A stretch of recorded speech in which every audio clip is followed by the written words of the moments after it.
मुझे जवाब दीजिए, ये जो आतंकवादी है, ये नक्सलवादी है, उनके पास शस्त्र और बारूद कहां से आता है? वो तो विदेश की धरती से आता है और सीमाएं संपूर्ण रूप से आपके कब्जे में है। सीमा सुरक्षा बल आपके कब्जे में है। मैंने उनको दूसरा सवाल पूछा।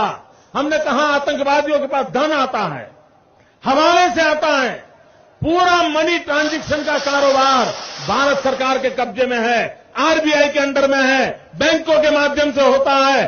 क्या प्रधानमंत्री आप इतनी निगरानी नहीं रख सकते कि ये जो धन विदेश से आकर के आतंकवादियों के पास जाता है आपके हाथ में है, आप उसको क्यों नहीं रोकते हैं? मैंने तीसरा सवाल उनको पूछा कि विदेशों से घुसपैठ ही आते हैं, घुसपैठ ही आतंकवादियों के रूप में आते हैं, आतंकवादी घटनाएं करते हैं, भाग जाते हैं। प्रधानमंत्री जी आप मुझे बताइए, सीमाएं आपके हाथ में है, कोस्टल सिक्योरिटी आपके हाथ में है, बीएसएफ सेना सब आपके हाथ में है, नेवी आपके हाथ में है, ये विदेश से घुसपैठ के कैसे घुट जाते हैं? मैंने चौथा सवाल पूछा, सारा कम्युनिकेशन भारत सरकार के अंडर में है। कोई भी अगर टेलीफोन पे बात करता है, ईमेल भेजता है, कोई भी कम्युनिकेशन करता है, भारत सरकार उसको इंटरप्ट कर सकती है। इंटरप्ट कर करके जानकारियां पा सकती है कि आतंकवादी गतिविधि के अंदर कौन सा कम्युनिकेशन चल रहा है और आप उसे रोक सकते हो। मैं पूछना चाहता हूं प्रधानमंत्री जी को, इस विषय में आपने क्या किया है? मैंने पांचवा सवाल उनको पूछा कि आप विदेशों में जो आतंकवादी भाग चुके हैं, जो लोग विदेश में बैठ करके हिंदुस्तान में आतंकवाद की घटनाएं कर रहे हैं, उनको प्रत्यारोपण के द्वारा हिंदुस्तान लाने का हमें अधिकार होता है। आपकी विदेश नीति में वो क्या ताकत है? एक बार इन पांचों चीजों पर कुछ करके दिखाइए, आतंकवाद जड़ मूल से।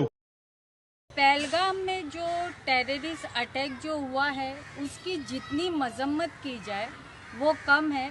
और अगर ये कहा जाए तो गलत नहीं होगा कि हैवानियत का कोई मजहब नहीं होता है।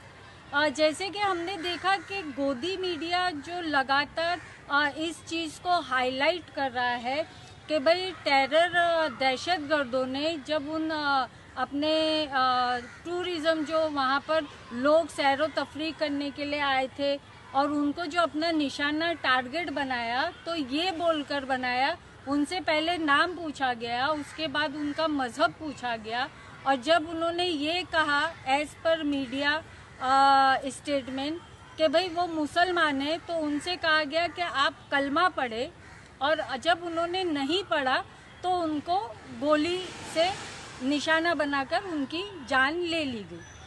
तो गोदी मीडिया से और हमारा मोदी सरकार से सवाल ये है कि जो हकीकत है कहीं उसको छुपाया तो नहीं जा रहा है। कि अहम सवाल तो ये कि ये हमला हुआ कैसे। दूसरी क्वेश्चन ये सवालिया निशान बनता है, लगता है, और लोगों के जहन में गर्दिश कर रहा है, चाहे वो किसी भी मजहब से हो, हिंदू, मुस्लिम, सिख, ईसाई, कि आखिर इस हमले का एक्चुअल जिम्मेदार कौन है। भारत की इंटेलिजेंस एजेंसियां इतनी असफल रही कि इतना बड़ा टेरर अटैक हो जाता है। चूंकि कश्मीर जो है एक जो टूरिस्ट प्लेस माना जाता है और जहां हजारों लाखों की तादाद में जब वैकेशन होते हैं तो वहां पर लोग सैरो तफरीह के लिए वहां पर आते ही हैं। अब यहाँ हम लोग देखते हैं कि जहाँ लोगों के जहन में, देखिए ये टेरर अटैक जो है ये हिंदुस्तान में फर्स्ट टाइम नहीं हुआ है। इससे कबल भी आप कश्मीर की जो हिस्ट्री ले ले, तो चाहे वो उरी में हो हमला या फिर पठानकोट हो, आप लोगों को बहुत अच्छे से याद होगा जो हमारे जवान, आर्मी के जवान जो 2019 14 फरवरी जो पुलवामा अटैक हुआ था, उसमें भी हमारे कितने नौजवान आर्मी के लोग शहीद हुए थे। तो ये बड़े अफसोस की बात है और ये क्वेश्चन मार्क यहीं पे आके बनता है कि हमारी इंटेलिजेंस एजेंसियां इतनी नाकाम है या इतनी असफल है कि उनको अटैक होने से कब पता नहीं चलता है। लेकिन चूंकि आज ही मीडिया और सोशल मीडिया पर ये खबरें वायरल हो रही हैं कि भाई 2 आतंकियों को आपसी सामने मुठभेड़ में 2 आतंकियों को मार गिराया गया, तो जब आतंकियों को मुठभेड़ में अटैक होने के बाद ये आतंकी कैसे मिल जाते हैं इनको? यही आतंकी अटैक होने से कबल क्यों हमारी इंटेलिजेंस एजेंसियों को या वहाँ की सिक्योरिटी को इनके बारे में कोई मालूमात क्यों नहीं होती? जहाँ तक ये कहा जा रहा है कि भाई उनको मजहब के नाम पर टारगेट बनाया जा रहा है, तो मैं आप लोगों को ये बताना चाहूँगी, या हम सभी जानते हैं कि हमारे देश में जब जय श्री राम के नाम पर जो मॉब लिंचिंग के वाक़यात हुए, बड़े पैमाने पर हुए, जिसमें हमारे इखलाक अंसारी जिनकी डेथ हुई, आसिफ करके एक तो जयपुर के जो पुलिस थे उनकी डेथ हुई, तो ऐसे बहुत से लोग हैं जिनको मजहब के नाम पर टारगेट बनाया गया है और आज भी मजहब के नाम पर टारगेट बनाया जा रहा है। तो हमारे देश का जो चंद मुट्ठी भर दहशतगर्द लोग हैं जो मजहब के नाम पर, चाहे वो हिंदू, मुस्लिम, सिख, ईसाई, इनकी जो मोहब्बत की एक फ़िज़ा बनी हुई है, उसमें नफ़रत का जो ये बीज बोना चाह रहे हैं या नफ़रत और इंतशार की ये हवा फैलाकर हम हमारी जो कौमी यकजहती को ख़त्म करने की कोशिश कर रहे हैं, तो ये हम लोगों का, तमाम हिंदुस्तानियों का, आज जो पहलगाम में जो सानिया इसे कहा जाएगा, बहुत ही दर्दनाक सानिया पेश आया, जिसने ना सिर्फ सारे हिंदुस्तान को झिंझोड़ कर रख दिया, बल्कि इसने पूरी इंसानियत को ही नहीं, कायनात को झिंझोड़ कर रख दिया। कि कहा जाता है कि इस्लाम ऐसा मज़हब है कि जहाँ एक इंसान के जो कत्ल को है पूरी इंसानियत के कत्ल के बराबर माना जाता है, फिर चाहे वो गीता हो, कुरान हो, बाइबल हो, किसी भी इस्लामिक या ग्रंथों में या बुकों में इस बात की कतई तलकीन नहीं की गई है कि आप मज़हब के नाम पर किसी को निशाना बनाएं। और जो लोग इस तरीके की हैवानियत करते हैं, तो ना उनका कोई मज़हब से ताल्लुक़ होता है, ना धर्म से होता है, ना ज़बान से होता है, ना रिलीजन से होता है। क्योंकि पहलगाम में जितने भी लोगों को, क्योंकि गोदी मीडिया खासकर ये हाईलाइट करने की कोशिश कर रहा है कि जो नॉन मुस्लिम टूरिस्ट थे उन्हीं को निशाना बनाया गया, तो ये सरासर गलत है।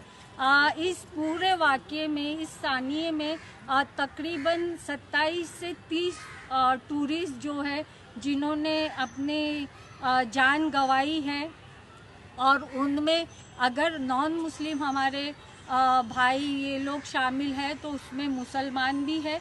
तो यहाँ बात हिंदू मुस्लिम की नहीं है, यहाँ बात इंसानियत की है।